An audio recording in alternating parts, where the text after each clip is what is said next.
আসসালামু আলাইকুম রহমতুল্লাহ। চলে আসলাম দুলাগাজী বাড়িতে। দুলাগাজীতে আসলাম, উনি এক মহিলা, ওনার স্বামী গরিব মানুষ, টমটম চালায়। তো আমার জালু কাকা কর দে বাতিজা, তুই তো অনেক মানুষের উপকার করস, আরেকটা উপকার কর, একটা কলের প্রয়োজন। ওনার একটা গরিব মানুষ একেবারে গদ্দুয়ার কল টল খায়, পানি জানি খাইতে পারে না, যে যার কলে যায় এরা বাধা দে, ডাক দে। আমাকে দয়া করে যদি একটা কল দে, তার উপকারে লোক। আচ্ছা, এটা আর কি। আমরা চন্দন বিয়া জালু কাকা আজকে অনেকদিন কদ কাকা একটা ভিডিও করে দিয়ে একটা কল আল্লাহ আসতে দিতে চা।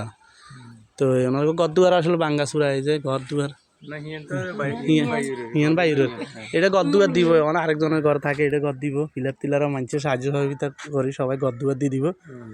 একেবারে গরিব মানুষ, আমিও টনটন চালাই। তা আপনি কিছু বলবেন না? আপনার কল একটা প্রয়োজন কেন? মানুষের বাড়ি থেকে পানি টানি আনি কেন? আচ্ছা, ইনশাল্লাহ আল্লাহ যদি কোনো হৃদয়বান ব্যক্তি থেকে থাকেন, ইনশাল্লাহ ওনার জন্য একটা কলের ব্যবস্থা করে দেন। আল্লাহ আপনাদেরকে অনেক দিবে ইনশাল্লাহ। কল দিলে এটাও সব বেশি কলের। পানির মতো সব আর আছে। তো ইনশাল্লাহ ভিডিওটা আপনারা একটু শেয়ার করে দিবেন, আর ওনার জন্য কোনো হৃদয়বান ব্যক্তি থাকলে একটা কলের ব্যবস্থা করে দিবেন। আমার মাধ্যমে হোক, ওনার মাধ্যমে হোক, বা জালু কাকা আছে আমাদের জালু কাকার মাধ্যমে হোক, একটা কলের ব্যবস্থা করে দিলে বেশি খুশি হব। ওকে, আসসালামু আলাইকুম রহমতুল্লাহ। আর আপনাদের কাছে অনুরোধ, ভিডিওটা একটু শেয়ার করে দিবেন। শেয়ারের মাধ্যমে যদি একটা কল আসে, ইনশাল্লাহ আপনাদেরও সোয়াব হবে।